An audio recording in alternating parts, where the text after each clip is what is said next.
Welcome to #Analytics, a conversation between two individuals, one that's super passionate and one that's super opinionated. Both are on the topic of analytics. I'm Ann Jackson, and I'm joined by my co-host, Luke Stanky. Luke, who do we have with us tonight, and what are we talking about? Yeah, tonight it's a very special nighttime episode. We've got Alli Torban showing up. She hosts her own podcast as well, and we thought, why not bring them together? Welcome, Alli. Thank you. Thank you guys for having me. So I gotta say, there's lots of reasons that you brought you on, and we're gonna get into a bunch of that conversation. But I think one of the more interesting things is to kind of hear your background. We have so many individuals that listen that have diverse backgrounds of how they got into data visualization. It'd be really cool to share a little bit about your own. Yeah, I was a math major, not really for any particular reason other than I didn't know what else I was going to do. And my mom was a math major, so I just did that. And then I graduated and I got a job up in Northern Virginia as a software tester. And, that was just a job. It's a great job, but... Yeah, Sorry, go ahead. Sorry, I love to interrupt. You're going to have to deal with it. No, please. But where you say it was just a software tester, but where were you working? High performance technologies. He's trying to get you to say FBI and Pentagon. That's what he's trying to get you to say. Yeah. Okay. Yes. He's trying to get you to still don't share. Brag a little bit. Yeah, exactly. Just like it's super secret. I'm not allowed to say it was just in Quantico, and I can't really say more than that. Yeah, no. Okay, yeah. So the first job that I had was at FBI headquarters, which is where I met my husband, who was also a software tester. And then I was working for the Joint Chiefs of Staff at the Pentagon. So yeah, it was an amazing job. I got to meet a lot of great people, but it just felt like a job, and I always felt like there was something else out there for me, which led me to get a graduate certificate in geospatial intelligence, because I always had this passion for looking at maps. So I thought that I would be a GIS analyst for NGA. That was the National Geospatial Agency. Something like that. That's what I thought that I wanted to do. But then I got pregnant, and then FMLA started becoming my main concern. I was like, I can't jump jobs now. So I stayed at CACI and for 2 more years, working part-time from home, which was amazing. And then I had my second daughter and stopped working completely. And I started thinking, well, this is kind of the best time for me to figure out what I actually want to do. So I kind of started with my love of maps, trying to think, well, what other jobs are flexible that I could do from home? So I kind of landed on data journalism, started kind of trying to do that. And I realized, finding the story takes forever. And it's not really something that's very sustainable doing freelance. So and I figured out the part that I liked the most was the end part where you make the visualizations. It's like, oh, maybe I can do Data Viz, but I don't know anything about Data Viz. So how do I start learning? So I started listening to a lot of podcasts, data stories, Policy Viz, and I remember the exact moment that I wanted to start my podcast, I was on the treadmill and I was thinking, I really love these conversations with the people in the industry, but I would really love just, specific tips, of a really good visualization, and maybe just something to spark my imagination or my creativity, something that I can be running on the treadmill listening to and think, oh, that would make a great data visualization, or I want to try that technique, something like that. So then I thought I would really love if that happened. And for whatever reason, I thought, well, maybe I could make that happen. I love podcasts. So I started my podcast as a way to kind of give myself what I needed, which was, really studying successful data visualizations so that I could learn in the process. And it worked. I mean, I had the podcast going for 9 months, and then I started applying to data visualization jobs and I got hired at the American Enterprise Institute. So now I'm a designer there. I've been doing that for about 4 months. So that's kind of my Data Viz story. And it's pretty crazy because you're like coming up on 1 year with the podcast, more or less. So it's pretty cool to see. And you've been able to talk with so many interesting individuals. And I think that's part of the fun of having a podcast is it's secretly you're learning from everyone else and gathering all those tips and tricks. And I don't think everybody realizes that we're just kind of going directly to steal the information from someone. I know. It's like, you should talk to me because I have a podcast. Otherwise, you don't just ignore me. But yeah, the great thing is about Data Viz is that everyone, I'm sure almost everyone would share that information, whether you had a podcast or not. But before that, I thought, well, this would be a great excuse for people, to talk to people and get some inside info. But the community has ended up being way beyond my expectations in terms of sharing. Yeah, I want to kind of drill into that further because it's if you think about how I got into Data Viz, I was kind of thrust into it from a business angle, right? You and I have somewhat similar backgrounds where I have a math degree. I ended up just getting a job and I wasn't really using the math, right? I mean, yes, we all love math, Luke. We all have that in common. Yes. But, I wasn't really using it. I got kind of thrust into hey, there's this opportunity to analyze the data in the business and share things and communicate it. And then it turned into oh, this is something you could do for a living, right? This is a fully vetted domain, but it's different than you who kind of found out about it outside of the confines of your day job, it sounds like. Mm-hmm. So I want to kind of understand, so I get so you kind of started down the path of journalism, data journalism, who are your inspirations? And then what were you doing to kind of find out who the key people were, the people, the thought leaders were? How were you tracking down that information?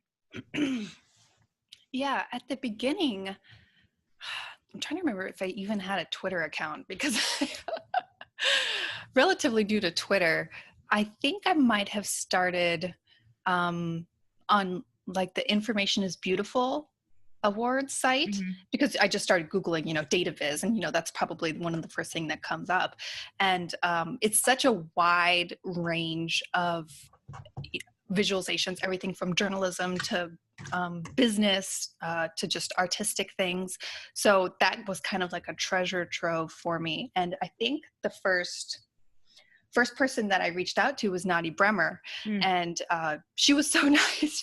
She got back to me within a day and just wrote this long email about all the questions that I asked. And at the time I didn't really know, I knew that she was very successful, but I didn't know how big she was in the Data Viz community.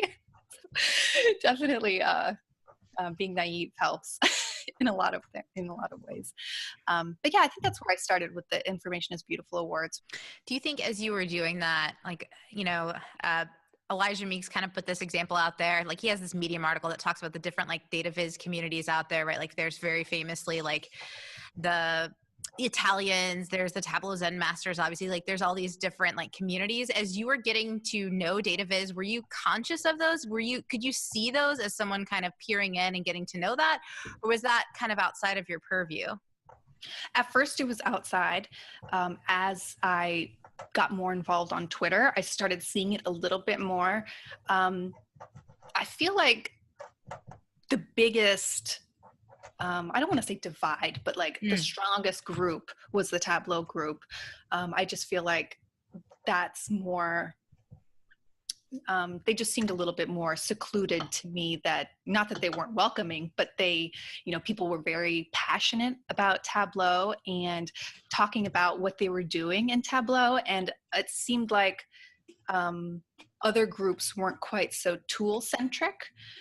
They were more like the Italians are about, design, even though if they use whatever tool that they used, it wasn't really more about that, which isn't really a bad thing. I think it's great that Tableau, the tool, has been able to kind of facilitate this community. And I have had, I don't think, any problem kind of joining the Tableau community. You have been involved in Makeover Monday. You have your own Tableau public site. You've done a few things. You did ACC basketball. You did the mortgage thing. I've been doing a little research in my time. Yeah, and actually we have a Tableau desktop license at AEI, and that's one of the things that I'm using maybe about 50% of my time. I'm using Tableau. I mostly use it, not that turn this into a Tableau complaint session, but I mostly use it and then export it to Illustrator so I can, push some pixels around and mostly annotations. But yeah, I love Tableau. I think I found it on, when I was also Googling for Data Viz, I found it on one of the top, Data Viz tools list. So I started learning that because. How are you exporting it? Are you exporting it just as like a PNG and then? No, a PDF, because if you open it up in Illustrator as a PDF, you can edit all the elements separately. Unbelievable. I know. Yes. I bought this, I noticed one of your goals was to work in a different medium, and I just happen to have one of those things that works in a different medium. This is my plotter. It's like a document scanner or something? Oh. That is so cool. And what I've wanted to do is I've wanted to take some of the stuff that I've worked on and export it out, and I need to put it in Illustrator, and then it has to be as a SVG in order to render it. And my whole problem was I don't know how to get it out of there, and you've just solved the problem. Yes. But make sure you don't just drag it in. Go to File, Open, and then open the PDF. Otherwise, it's not going to work. This is the best conversation that I've had in months. I know. It blew my mind when I found that out. It was, I think I have to credit that. Who was that? Nathan Yao. If I'm a member on he has this a membership site. I'm a member. Yeah. Yes. As well. 3 members. 1, 2, 3. Yes. Paying member. One of his tutorials, it was like beginner's guide to Illustrator, because I'm new to Illustrator as well, and I've just kind of taught myself. And he had just a really quick tutorial on kind of just how to open a document and get started. So yeah, that's where I learned that. What? Oh, that's so awesome. So now I'm really curious, in your day job of being a Data Viz designer, most of the visualizations you produce, are they just static in nature? What is the medium that they're being consumed in? Who is the audience? It varies. So kind of the, 3 general things that I do. Blog posts. AEI has a blog. Reports. Sometimes they have a blog post that links to a report, more formal, 10-page, whatever, that's meant for, people on the Hill or subject matter experts.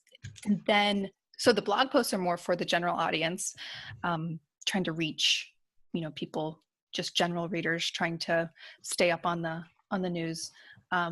Reports, and then also sometimes they're doing presentations.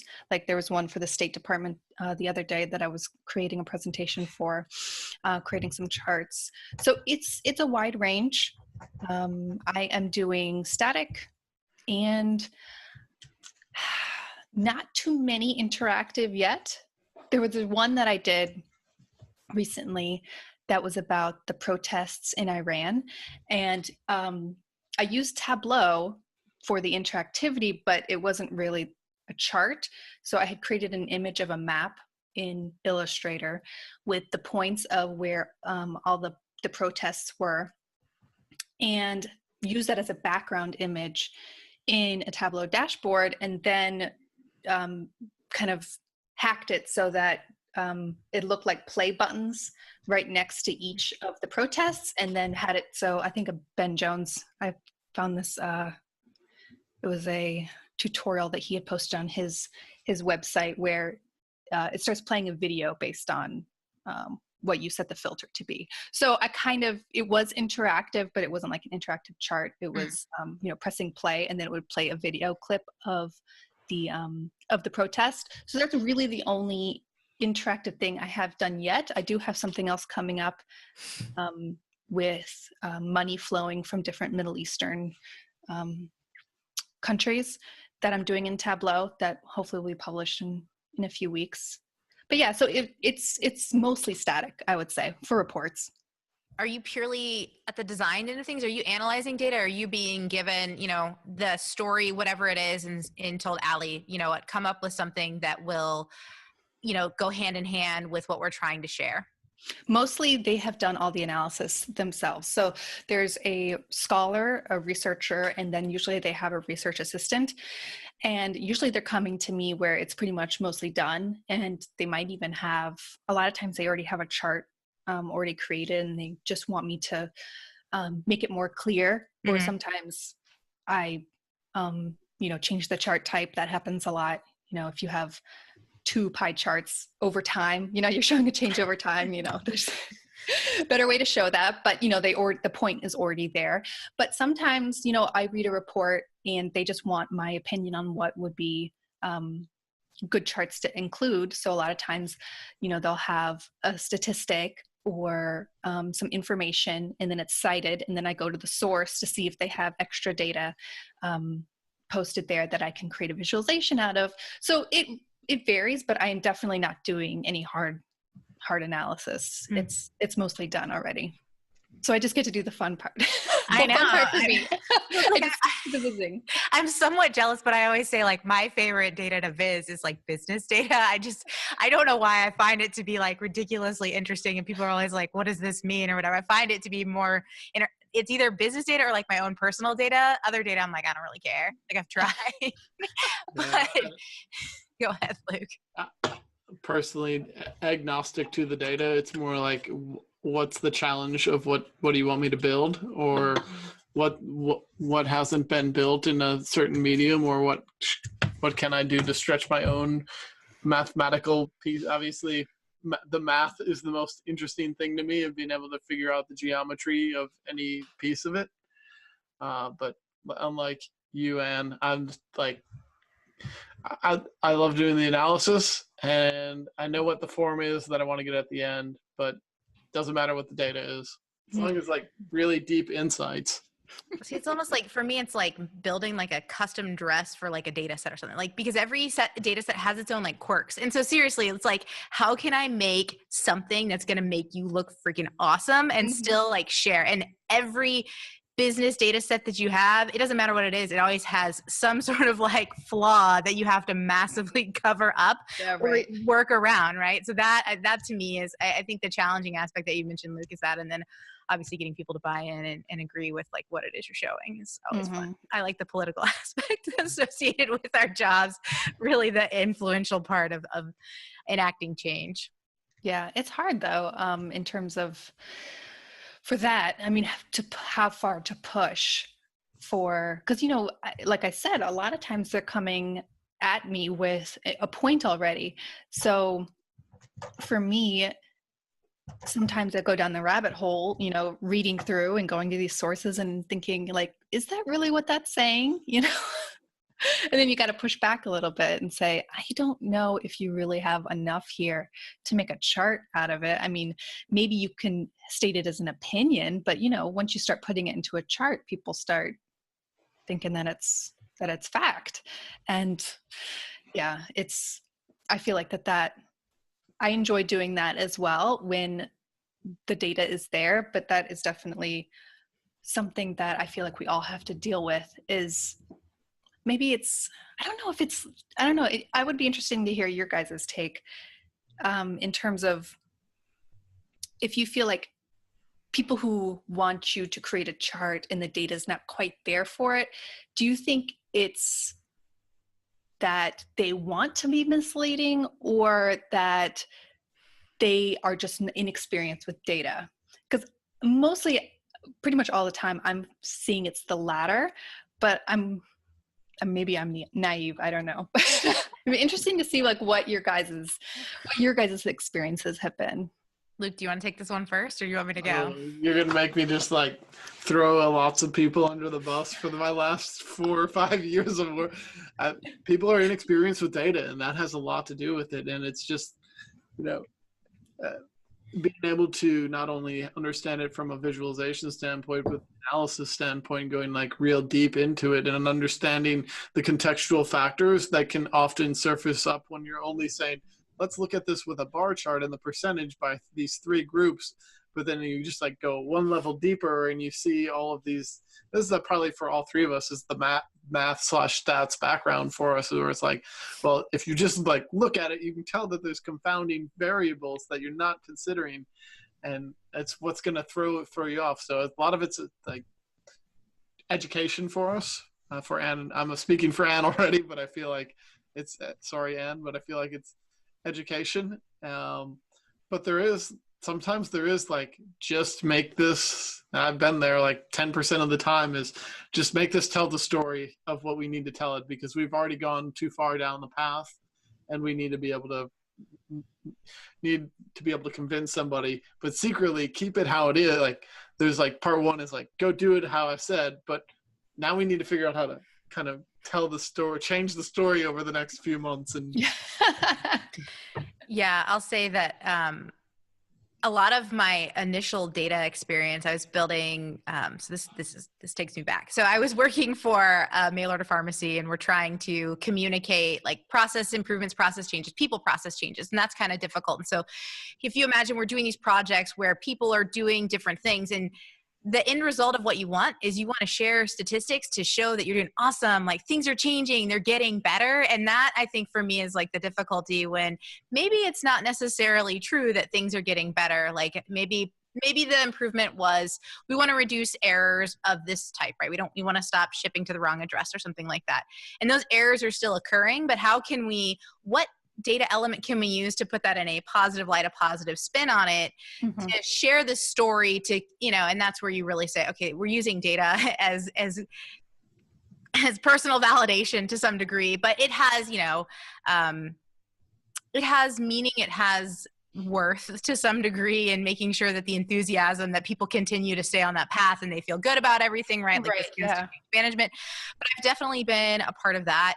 I do think there's a lot of people are just like, make a chart that looks like this with my data. And I'm like, your data looks nothing. A classic example is a Sankey chart. People are like, give me a Sankey of my stuff. And I'm like, your stuff doesn't Sankey. Like nothing Sankeys. Like we're not Sankeying here. Like I've had these experiences. I'm like, you don't want to do this. And, but of course it's like, I need to see this, right?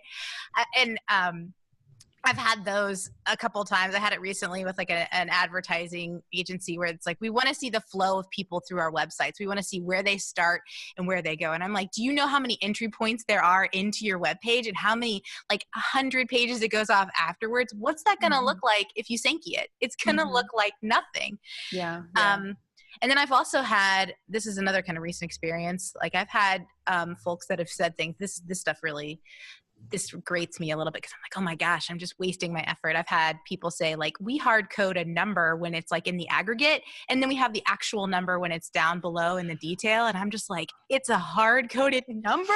What am I doing? And so I'm writing a calculation that's like, for this specific sheet, whatever, it's like, make it this big number. And then everywhere else, it's like the detail. And when it doesn't math together, that's when, my brain comes unhinged. Yeah. That's been a challenge for me too. I think that I feel like education is probably the best thing that we can do. And, like stuff like the Data Wrapper blog, that's been really helpful to me to be, use as, I don't want to say a weapon, but to be like, hey, here's a really succinct article with research on why this, don't use a dual axis, or maybe use this other option instead of a dual axis. That's been one of the chart types that I've been trying to wean people off of. Because I think in a lot of cases they, even for me, they're hard to read. I'm like, oh, which axis am I looking at again? What? I can't even imagine if for someone. Yeah, I'm with for someone who doesn't read charts very often, it's difficult. Yeah, that's a classic Excel thing to have that bar chart, line chart, dual axis, whatever.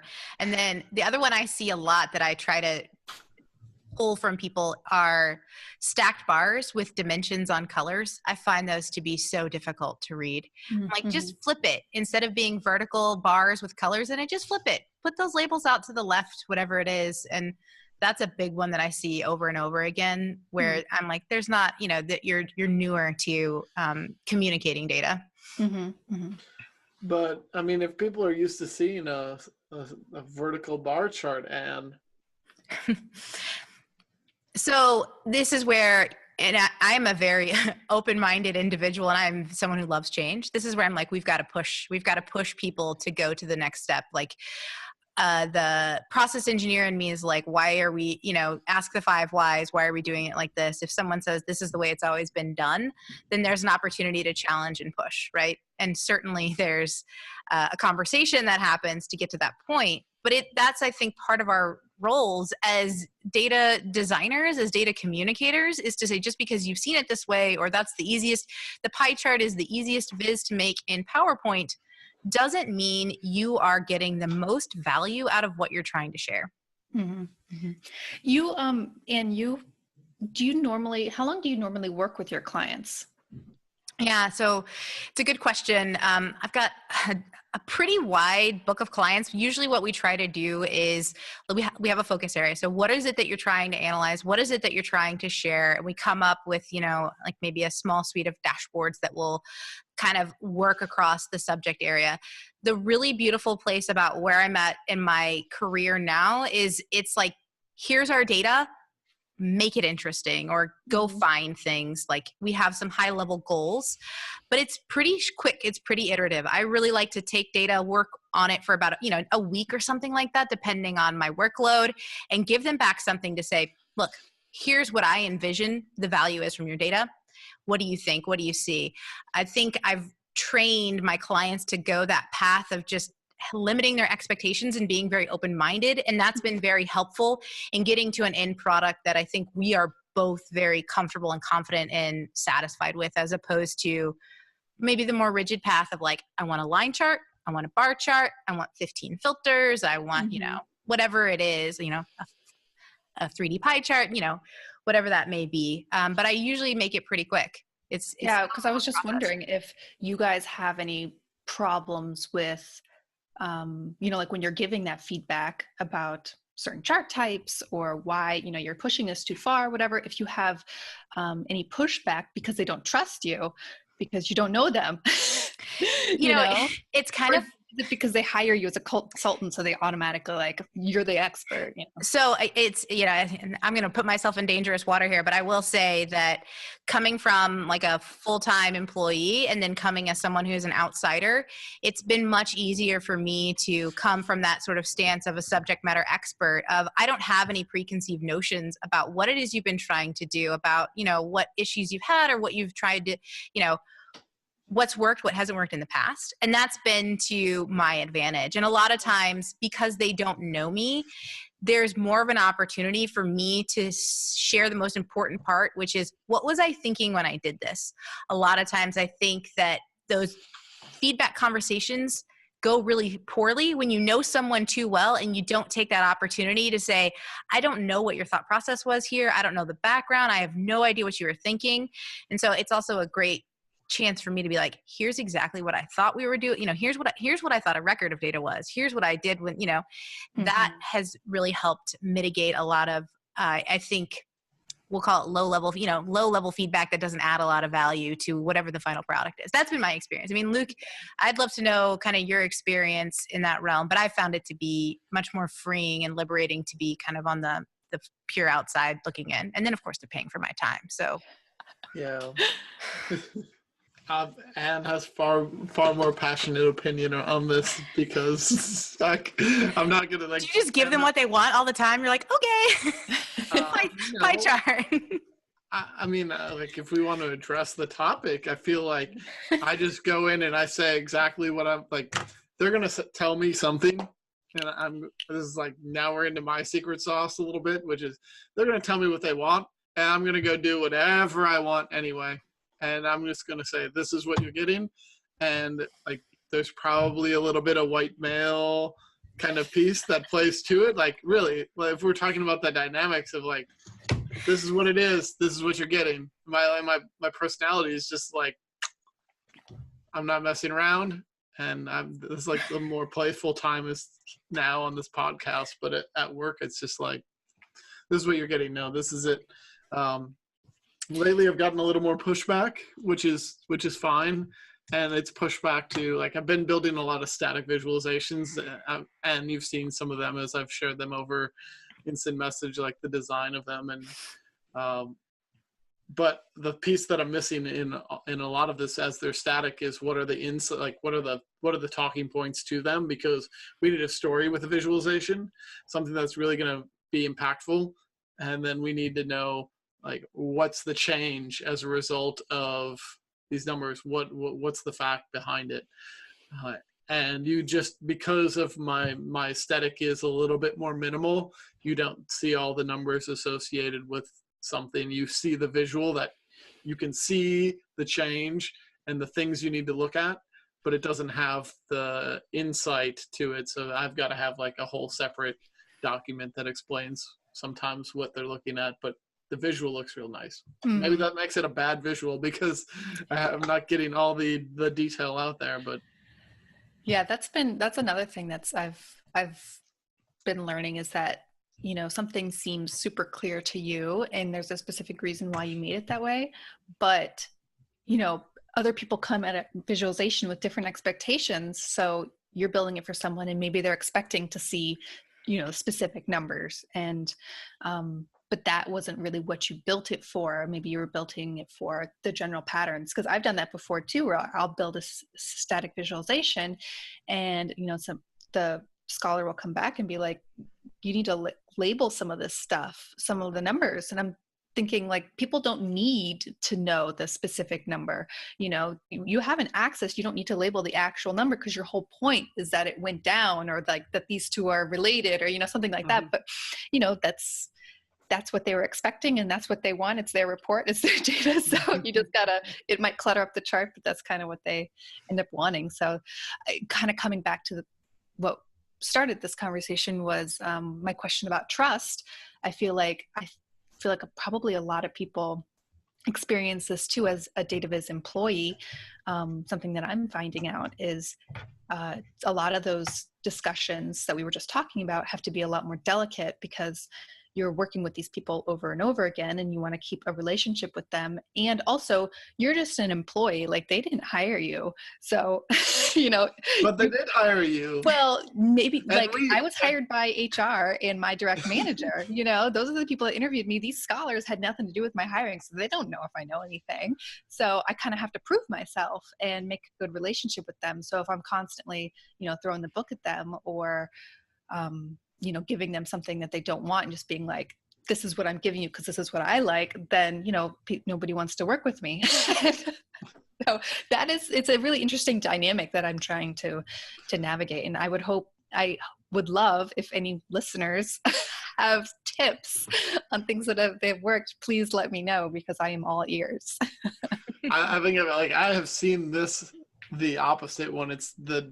There's not a lot of tact to a relationship, and it's not the same sort of, like, it's the data engineers, the Data Viz team, and the subject matter experts. And I've recently just witnessed very inexperienced person, just new to Data Viz, kind of doing this and having to provide feedback and try to coach this individual is something, like, I think everybody has to deal with it. And you really want to hold on to what you believe is the right thing. And there is that you have to compromise, whether it's on the data or the design of it. There's just that subtle, like, I guess it just comes with practice. I don't know. Mm-hmm. Practice. And, you know, as I get more confident in my expertise, it'll start to come naturally. And, I'm not sure. I hope. I think there's always a moment, like anytime you get any new data set, where you're not necessarily sure what you're supposed to be doing next, like what it's going to be, or like I've never looked at rows and columns and been like, yup, I know exactly what it's going to look like start to finish without, you know, maybe I've gotten close, but there's just such nuances to these things that I don't think I mean, a lot of what I always see when we think about like thought leaders in Data Viz, and this is, I think, some of the gripes, is like, it's not as programmatic or algorithmic as people make it out to be. I mean, you always see that it's like, math plus art, right? Like there's always artistry associated with it, and it makes it almost elusive, like this creative magic. And almost more than what I don't want to believe is that half of me is like, yeah, it's creative magic. Maybe I'm just really good at this. But a lot of it is we just don't know yet. Like there's so much undiscovered in terms of what is successful Viz. Like there's a lot of research on it, and then we've seen it, but it's still young from my perspective if we can't just completely reiterate it over and over again and feel solid in those decisions of whatever the design choice was. Yeah. Let's go to your podcast, right? I have two questions, which is, I think we know, like one of them's are kind of already answered, but then the other's a two-parter anyway. So I really have three questions. Why do the pod? We talked about that. The other is, who's been one, like you don't have to single out who your favorite guest was, but maybe you want to just talk about who your favorite guest was or moment or like the things, the key insights that you've taken away throughout your 37 plus episodes. The episode that I did with RJ Andrews, how to be consistently creative. That one was probably one of my favorites because one, I kind of stepped out of my comfort zone, and that was the first one where I did an actual interview. I'm kind of like a head in the clouds kind of person. I feel like I'm not as good on the spot as a lot of people are. So I get kind of caught up in listening to people, and then I think, oh shoot, I'm supposed to be asking questions. I never do that. Every day I do that. I got caught yesterday. It might even been today, where I had like someone asking me a question, and then I just remember them going, "So who do you want me to tag in this?" And I was like, "Yes." Wasn't listening. Sorry, I was like way out over there, here. yes. Yeah, I know. My husband's always saying, like, I'm like, so he's like, oh, what now? What harebrained idea have you been thinking about? So anyway, one of the reasons why I mostly have the solo podcast is I feel like I am a lot better when I can sit down and think about my ideas and succinctly, put them out. And having another person on the show kind of throws a wrench in that because I'd have less control, and then I have this added responsibility of asking questions and keeping this stuff going. So I kind of stepped out of my comfort zone in doing that episode, and it turned out really great. And I got a lot of great insights from RJ, and I feel like he really changed my perspective on creativity from thinking of it as kind of, this magical unicorn, like you were saying, Anne, like it's just, you figure, well, some people have it and some people don't. It's just like this magical process. And he really kind of changed my thinking on that, where, there is a lot of talent and practice that goes into being creative, but you can also kind of schedule it in your day. And in order to kind of give yourself the best opportunity to be creative as possible. So I think that was one of my favorite episodes. But a close second was one that I did with Jane Pong, because not necessarily, I don't want to say not what she contributed to it, but because I had kind of a very personal realization in there about how to improve my design abilities. Because before I kind of felt like I didn't know how to improve design wise. And she had done a Viz that was a very similar data set to what I had done, but she had done it like years before. And then when I saw it, her design was just so much better. And I was just thinking like, how in the world, am I supposed to be someone like this when I'm creating something like this? And I thought, oh, well, I can just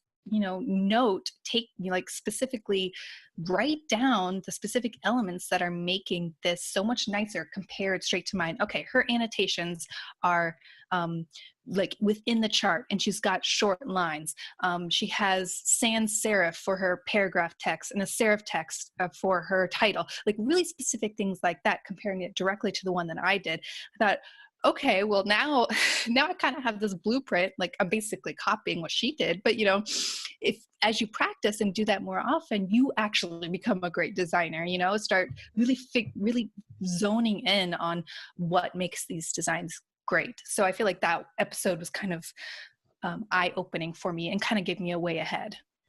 Awesome. And I'm not going to ask the difficult question. I feel like we have like a lot of good positive content, and I don't want to put a cloud over it. Maybe, no, listen, you guys need to get a Patreon page, and then we'll do the answer to this question behind the paywall. You are not the first person to say this. So this is like literally something that's on my to-do list of stuff. But like, so the thing is, so Luke, you tell me if I'm wrong on the divisive question, but I think so. Like now that we're both Zen masters, there's a big opportunity to really, okay, I'm not going to say this delicately. Like I agree with you that there is a lot of insulation with the Tableau community, and I think that there is a big opportunity for it to grow. I mean, you start off your statement by saying, Tableau folks are very tool heavy, right? They lead with the tool, right? All right. Maybe we should just maybe I should just, now that we're in this conversation, maybe I should just set it up like I know this is going to make it in now. So I just like lead. That's good. You be the bad guy. The communities are separated. There's a convergence of tools. There are thought leaders that are saying all these things are kind of coming together to do similar things, but the communities, and you've even alluded to this a little bit, are a little bit, I mean, you use the term divided or secluded or isolated, or if they're just maybe a little cliquey. And how do we bring, like, you have a very unique perspective because you kind of sit in all these, you use so many tools. So be very curious of, like, how do you see all these pieces coming together? Not that that's a hard question. I'm sure you have a really silver bullet answer for this.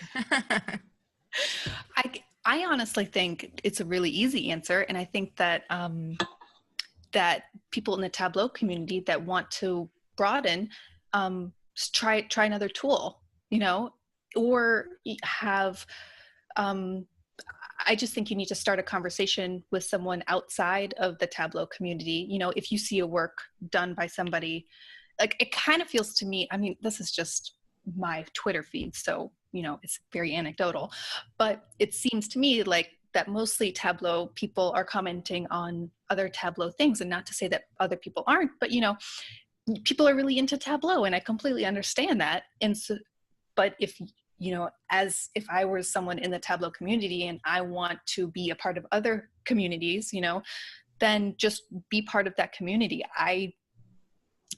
It's not like you like have a label that says I'm a Tableau community person. You can take that off anytime and say that, start involving yourself in other groups, or start learning a new tool and start tweeting out hashtag flourish or our stats, something like that. Start trying a different tool. And even if you don't want to do a tool, I don't know, do you feel like the complaints are coming from people feeling like Tableau? I don't think there's any complaints. I just think that if we're going to make the Data Viz community a Data Viz community, all of us in every community, us included, need to go and find ways to connect with all the other different subsets of the community and the different, whether it's a tool or a type of design or whatever it is, or a region of the world. We need to get out of our comfort zone and go and make those connections and grow ourselves. Yeah, I think it's just kind of down to a human nature thing. Like you want to be with the people that you like and the people that you're already friends with. And it's hard to put yourself out there and say like, hey, do you want to be my friend? Or like you want to break. We all have to break our feedback loops, and that's yeah. Right? And that has to start at you. I mean, it has to be, if that's something that you want to do, then it just starts with trying to interact with people that you don't know. I think I'm guilty of that too. I'd like to interact with people I know, and if everyone that I know is in the Tableau community, then that's kind of where I sit. So.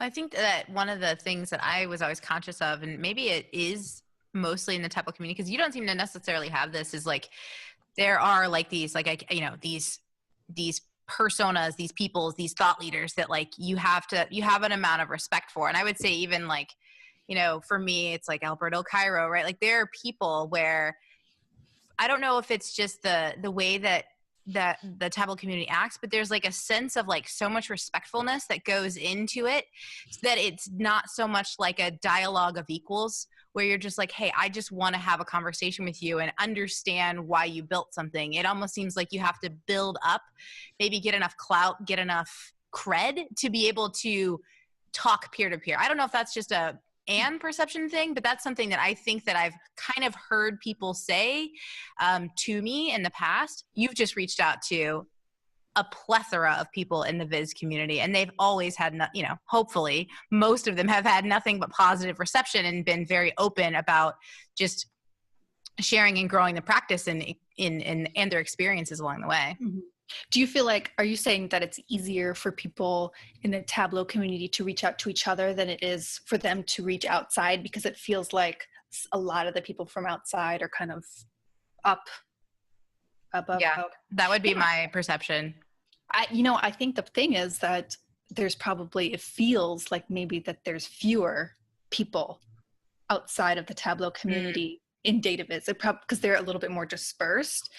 That's just a guess of mine. But if you're, because there's a lot of people who are doing Data Viz that are kind of low level or, you know, beginner, mid, senior. But when you're like in the Tableau community, it's a little bit more obvious that, you know, there's lots of beginners, lots of medium, lots of high level. And I think maybe it's a little bit harder to see outside. So it makes you think like, let me just stay in the Tableau bubble because, you know. It's those Twitter algorithms, they're killing you. You put a hashtag, you put a hashtag of sort of have Tableau mention, and then that's what you've got for in your feed for like the next 3 days until you have to search for a few other people to find out what they've been talking about, and then you can kind of start getting some other stuff in there. Yeah. I could see how that's a hard thing. I mean, because that's not really the path that I came from, so I don't really know what it's like to be like in the Tableau community and trying to look out, but I could definitely see how if you were a beginner and you didn't want to reach, you had the perception that people outside the Tableau community were kind of more experienced than they actually were, or like they're so experienced they're not going to want to talk to you, then that might be hard to break out and you just want to stay with your community. I don't know what the answer to that would be to help. Other than just trying. I have, like I said, like I reached out to Nadi and she was so nice, and I was like literally a complete nobody, like not a Data Viz to my name. So like, if you can reach out to anybody, you can reach out to Nadi Bremer and she'll be nice to you. Hear that, Nadia? Now, Alli said, flood your inbox. I also feel like in any organization for our day jobs, whether we're in Data Viz or not, or let's just say we're in Data Viz and that's your day job and you have the ability to do that, there are not a lot of positions at any organization that are doing that, and then people who are doing it at a high level. So you often end up on social media seeking out other people who you can work with. And so it's almost like the social media side is that you have a bunch of, generally speaking, lone wolf individuals in their day job, so they don't get that same support. And then that's like, you end up just, I'm doing this and I'm learning this and I'm focused on this one tool or technology because of it. Yeah, I think, you know, critique and feedback has been a big topic that the Data Viz community has been talking about. And I feel like maybe if you're seeking feedback, I could see how you would want to seek feedback within the Tableau community, because you kind of are already speaking a similar language and everybody knows the limitations of Tableau. So it's not like you're going to show a Tableau Viz to someone else who uses Illustrator and someone's going to be like, why are you making your annotations like that? Or why does it look like this? Like, you're not even going to have that conversation. You guys are kind of already talking the same language, and it makes feedback a little bit easier, and it kind of adds a level of comfort because you know that, you know, you're not going to get critique out of left field. You've spoken a lot of truth by saying we can kind of cut to the important components if there's already a lot of common ground in terms of you have a good sense of how I built this, how whatever it is. And I also really like what we've converged back on, which is that, you know, social media ends up being a platform to connect with like-minded peers, because to some degree we are kind of dispersed, right? There aren't 15 of us all sitting in cubicles next to each other doing jobs. Like, that's happened to me never in life. You know what I mean? Like, the best you got is once a year at a conference, right? At a happy hour or something. Beyond that, it's just not likely to happen. Yeah. So, Yeah. And it's hard too, because I mean, we all have tight schedules. So it's like, how many people am I expected to talk to outside of work? I think for everybody who's been listening, your journey to how you've kind of gotten to where you are has shown that when you immerse yourself into a field, you can go so far. You can get connected with so many important people in the field, and that individuals shouldn't be afraid. And if they're looking to find a way to grow their career, they should actually reach out to you, because you've been doing it, and you've got some secret sauce that you're working with here. Mm-hmm. Yeah. Just, like I said, like, I feel like just being naive was really helpful to me. So, because looking out on the outside at Data Viz, it looks like a really niche field. So like, how big could these people be, you know, who are big in this tiny field? But then when you're in it, you're like, wow, this is a huge field. Really important people. So I don't know what maybe you could just pretend to be naive or something to try it. But just know that if you were a naive person reaching out to these people, you'd get the same response, whether you know who they are, how big they are or not. So like, no one's going to be mad at you or yell at you or like, I don't have time. You know, no one's going to be like that. The worst case is that they don't answer you and whatever. So yeah, just reach out to anybody, reach out to me. I answer every single email, whatever. Don't feel like you're going to go unanswered. If you want to ask me anything about my journey, I'm happy to help in any way.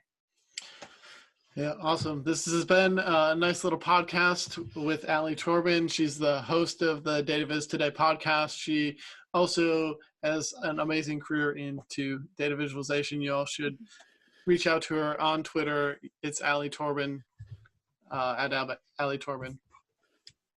Yes. Yeah. Two L's. Yes, ALLITORBAN. Thank you so much, Luke and Ann, for having me. This has been a really great conversation. Yeah, awesome. Thank you again for your time. Hopefully we can have you back, and look forward to the future. Yes. Thanks, everybody. Thanks for the tips.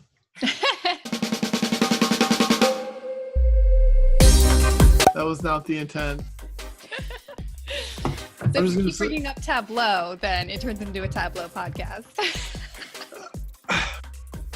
Okay, Luke. So Luke has a question he really wants to ask you so that he can be divisive. I don't have that. I don't have any divisive questions. I would have never guessed. Oh my God. Okay. This All is right. Never mind. That was very dramatic. I wasn't trying to be dramatic. All right.